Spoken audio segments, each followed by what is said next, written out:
Okay. February 16th, Tuesday, part two. This one should be shorter.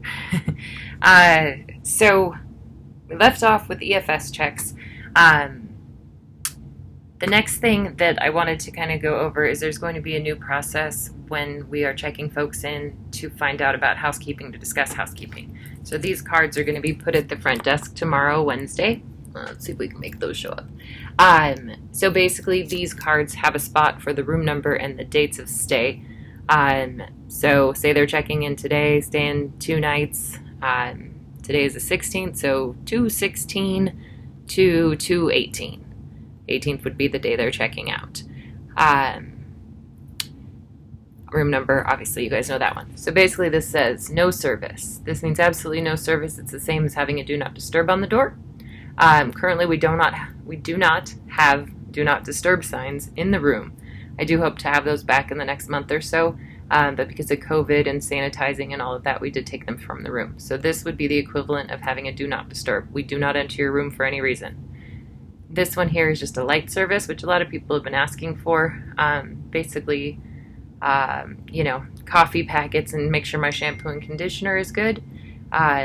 Take out my trash, replenish my towels if they're on the floor.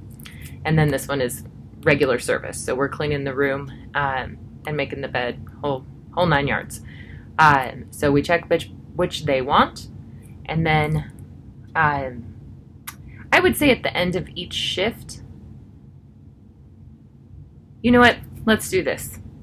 Let's put these in my box, and I will work with Rosario, and we'll come up with a system to make sure she gets the right information. So as you check people in, go ahead and throw these in my box, and then Rosario or I or Letty will get them from that box to figure out what's going on. I think that's probably going to be the easiest way. So keep in mind, too, if a guest has specific days that they want service, similar to what we're doing now, let's just write that on here. Say they want full service, but only on Tuesday. Full service only Tuesday. Something like that. That way, too, if we're all doing it the exact same way, that's going to help Rosario and Letty know what's going on.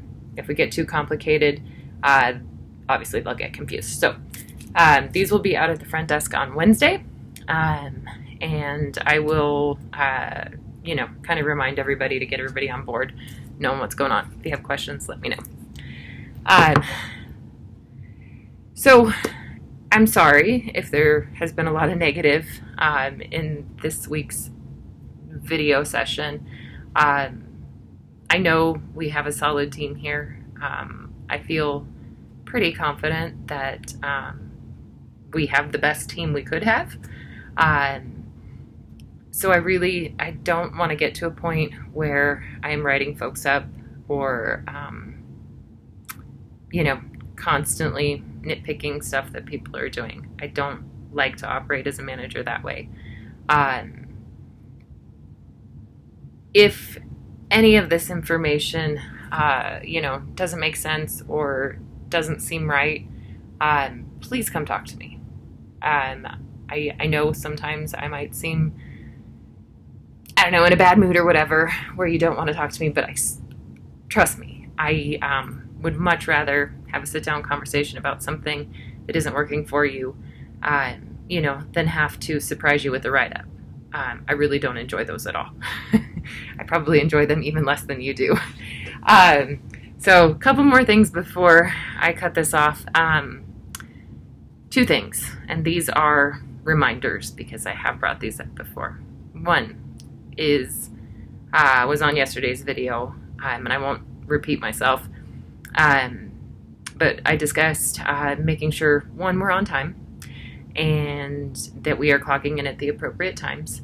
But one part that I noticed today when I was going through time cards is there are some folks that that come in late by accident or whatever, and then will stay late so that they get their full 8 hours.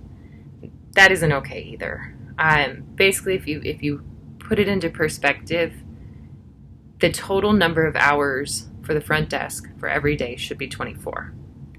So if you are late and that person before you had to stay late to work your hours, you do not get the extra hours later, because then you're running into the next person's hours.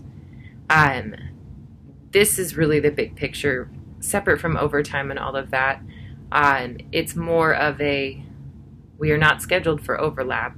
Our occupancy does not require us to have overlap right now. It's really unnecessary. It's just a matter of not being aware of the clock and not following instructions. So you really need to be mindful of that, because as with a lot of other things, these are our responsibilities in our job. So if you are late for your shift, you lose that time. That's how it goes. If you unfortunately are stuck staying because the next person is late, you get the extra time. And if potentially you're a 40-hour person and that becomes overtime, that is warranted overtime, and you deserve it.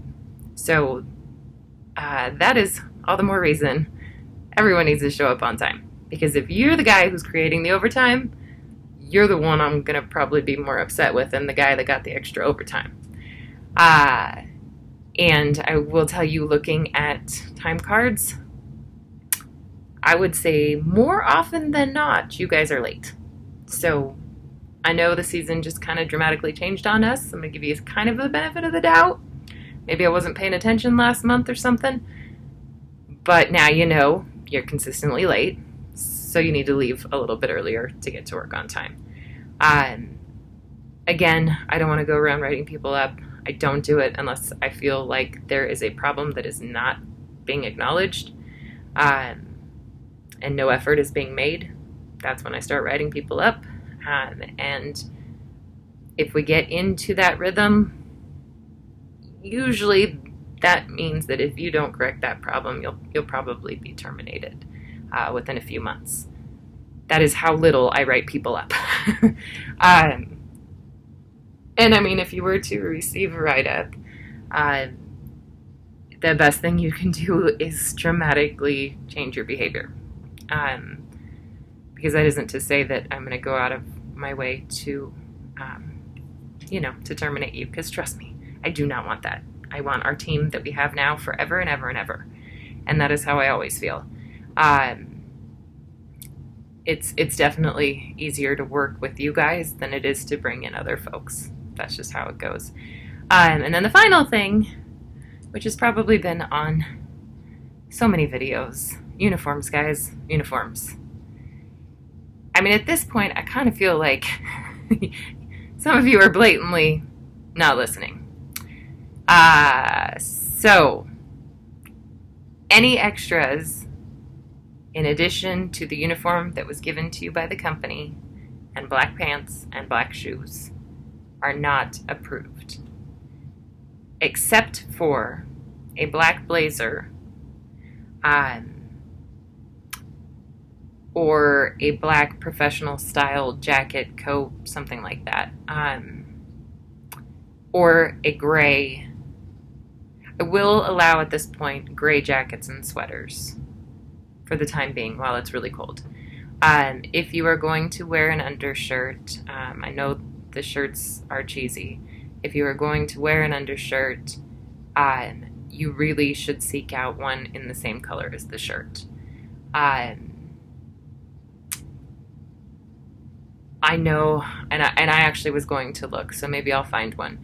I am sure on Amazon, a long sleeve light blue shirt that's pretty darn close, is $10-15. And it is our responsibility to invest a little bit of money into uniforms and things like that for our jobs.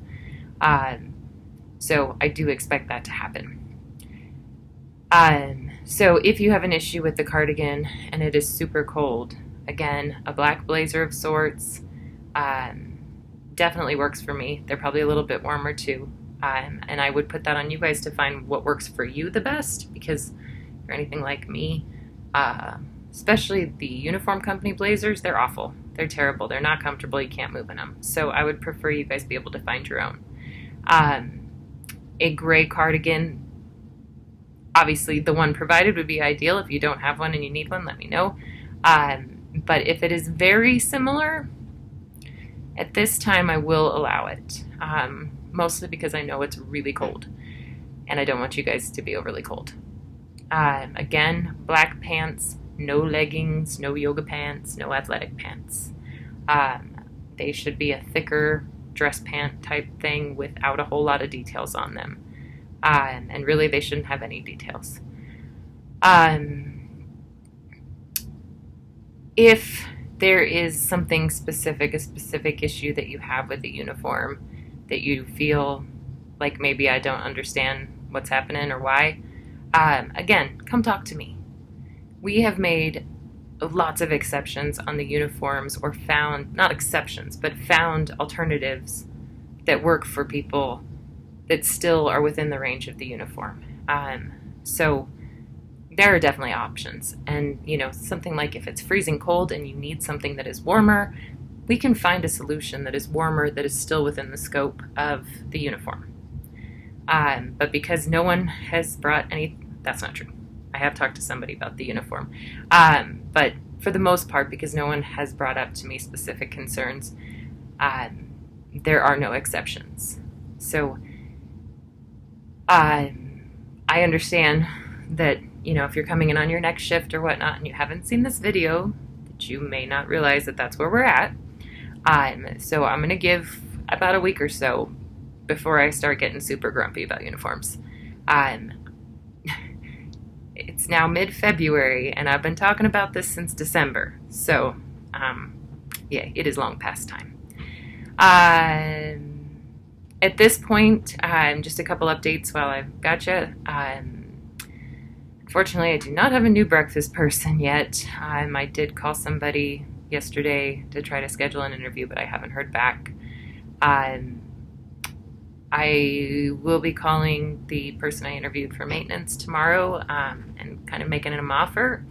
I'll let you know if he accepts. If he accepts, that'll be fantastic, and hopefully we'll have him starting next week at the latest. I may try to bring him in this week just to get acquainted, but we'll see.